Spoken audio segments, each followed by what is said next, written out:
Bu hikoyani yozayotib qo'llarim qaltirayapti, ko'zlarimdan esa yosh emas, go'yo qon oqayotgandek.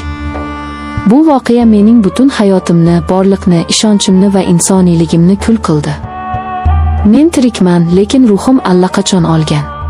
Derazadan tinmay yomg'ir yog'yapti. Bu yomg'ir xuddi o'sha mash'um kundan beri to'xtamagandek. O'sha kuni ham osmon yorilib ketgudek yog'ayotgan edi. Go'yo tabiat mening peshonamga bitilgan bu qora taqdirga oldindan aza tutayotgandek edi. Men Sardor bilan turmush qurganimga 5 yil bo'lgan edi. Biz baxtli edik, yoki men shunday deb o'ylardimmi? Sardor mehribon, e'tiborli, har bir so'zimga quloq soladigan er edi.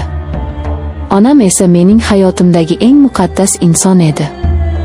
Otam erta vafot etgani uchun onam meni yolg'iz o'zi, ming mashaqqat bilan o'stirdi.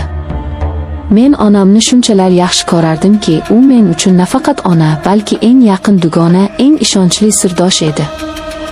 Men uning poyiga dunyolarni to'kishga tayyor edim. Uning yuzidagi birgina tabassum uchun jonimni berardim. Onam yosh ko'rinardi. Hali 50 ga ham kirmagan, o'ziga oro beradigan chiroyli ayol edi. Men doim onamning go'zalligi bilan faxrlanardim. Mening onam hammadan chiroyli deb maqtanardim. Sardor ham onamni juda hurmat qilardi. Oyijon deb og'zidan bol tomardi. Ularning munosabati shunchalar samimiy ediki, men bundan faqat xursand bo'lardim.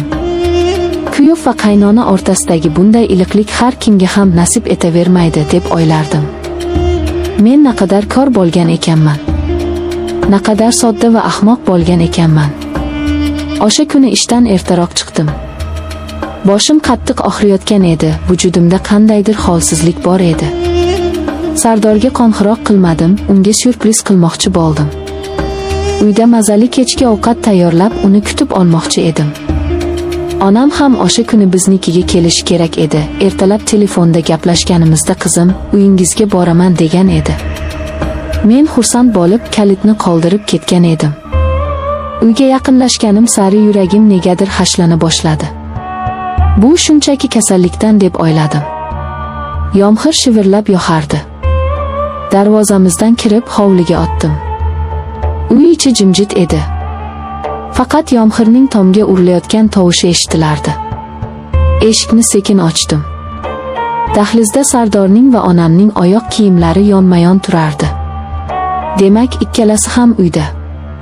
Ular meni kutib o'tirishibdi, hozir choy ichib o'tirishgandir, degan o'y bilan ichkariga kirdim. Assalomu alaykum deb ovoz bermoqchi bo'ldim, lekin negadir ovozim chiqmadi. Tomog'imga bir narsa tiqilgandek bo'ldi. Qandaydir sovuq sukunat uyni egallagan edi. Bu sukunat oddiy sukunat emasdi, u xavfli edi, u sirlarga to'la edi. Mehmonxona tomon yura boshladim. Eshik qiya ochiq edi. Ichkaridan past ovozda gaplashayotganlari eshitilib turardi. Bu Sardorning ovozi edi. Lekin u shunday ohangda gapirardiki, men bu ohangni faqat bizning yotoqxonamizda eshitgan edim. Aziza, sensiz nima qilardim, dedi u pichirlab. Men joyimda qotib qoldim. Aziza. U onamni ismi bilan chaqirardi. Oyijon emas, shunchaki Aziza. Bu qandaydir xato, quloqimga noto'g'ri eshitildi deb o'yladim. Hozir kiraman va ularni choy ichib o'tirganini ko'raman deb o'zimni ishontirmoqchi bo'ldim. Lekin oyoqlarim menga bo'ysunmasdi. Sekin, juda sekin eshik tirqishidan ichkariga qaradim. Ko'zlarim kor bo'lib qolsa edi. O'sha lahzada yer yorilib, men qariga kirib ketsam edi. O'sha manzarani ko'rgandan ko'ra olib qolganim 1000 marta afzal edi. Ular divanda o'tirishardi. Onam, mening pokiza, farishta deb bilgan onam, Sardorning ko'ksiga boshini qo'yib o'tirardi. Sardorning qo'li esa onamning sochlarini silar, yuziga tegar edi. Bu shunchaki qarindoshlik quchog'i emas edi. Bu ona va bola o'rtasidagi mehr emas edi. Bu ikki sevishgan, bir-biriga tashna bo'lgan erkak va ayolning holati edi.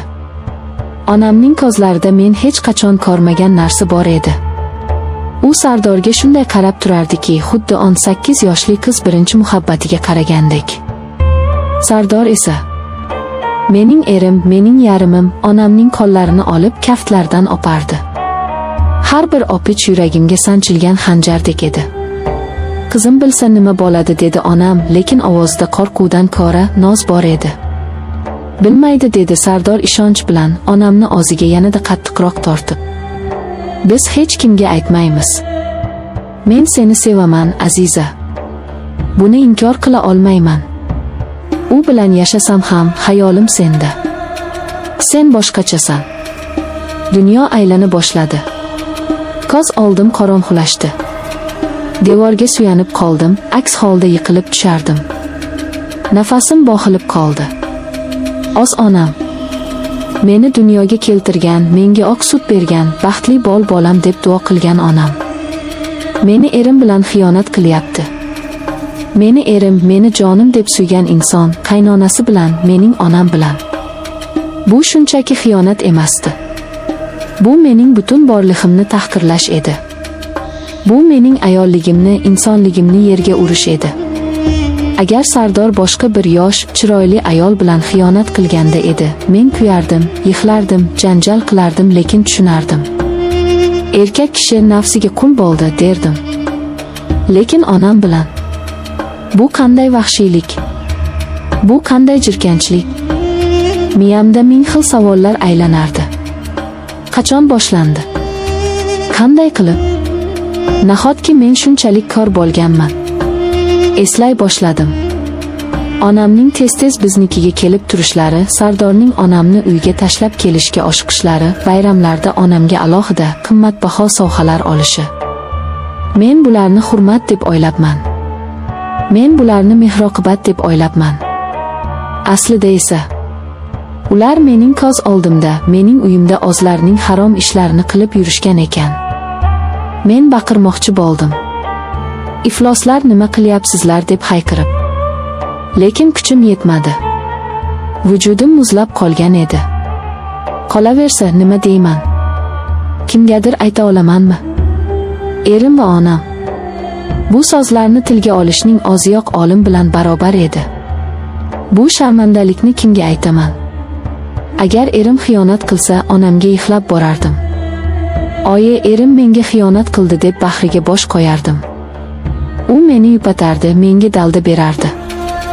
Lekin xiyonatkor onamning o'zi bo'lsa-chi? Men kimga boraman? Kimning tizzasiga bosh qo'yaman? Dunyoda eng ishongan ikki insonim meni aldashdi. Men butunlay yolg'iz qoldim. Men bu dunyoda hech kim edim. Shunchaki ularning o'yinidagi bir to'siq, bir vosita edim xolos. Sekin ovoz chiqarmaslikka harakat qilib orqaga tisildim. Har bir qadamimda pol gijirlamasin deb Xudoga yolvordim. Hozir ular meni ko'rishini xohlamasdim. Ularning ko'zlaridagi uyatni va o'zini oqlashlarini ko'rishga toqatim yo'q edi. Dahlizga chiqdim. Oyoq kiyimimni qo'limga oldim va yalangoyoq ko'chaga chiqdim. Eshikni sekin yopdim va yugurdim. Yomg'ir ostida yugurdim. Qayerga ketayotganimni bilmasdim. Faqat bu uydan, bu ifloslikdan, bu yolg'ondan uzoqroqqa ketishni istardim. Yomg'ir yuzimga urilar, ko'z yoshlarim bilan qo'shilib oqardi. Tanamdagi ko'ylagim shalabbo bo'ldi, sovuq suyak-suyagimdan o'tib ketdi, lekin men buni sezmasdim. Ichimdagi olov shu qadar kuchli ediki, tashqaridagi sovuq menga ta'sir qilmasdi. Xayolimdan o'tmish o'tardi. Bolaligim. Onam meni erkalagan paytlari. Qizim, sen mening baxtimsan, sen uchun yashayman degan so'zlari. Hammasi yolg'onmidi? Qachon onam o'z qizining baxtini oxirlaydigan ayolga aylandi? Qachon o'z kuyoviga ko'z olaytiradigan darajaga yetdi? Nahotki shahvat, nafs hissi ona mehridan, farzandning taqdiridan ustun kelsa? Sardorchi. U menga sevgi izhor qilganda ko'zlarimga qarab turib aytardi. Nahotki hammasi niqob bo'lgan? Balki u boshidanoq onamni ko'zlab menga uylangandir. Yo'q, bu fikr meni aqldan ozdiradi. Men o'sha kuni uyga qaytmadim. Qayta olmadim. Dugonamnikiga bordim. Unga Sardor bilan urushib qoldim deb yolg'on gapirdim. Haqiqatni ayta olmadim. tilim bormadi. Qanday aytaman? Dugonajon erim onam bilan yurarkan deymanmi? Buni eshitgan odam ham jirkanib ketadi. O'sha tunda uxlamadim. Tonggacha derazaga tikilib chiqdim. Yomg'ir hamon yog'ardi.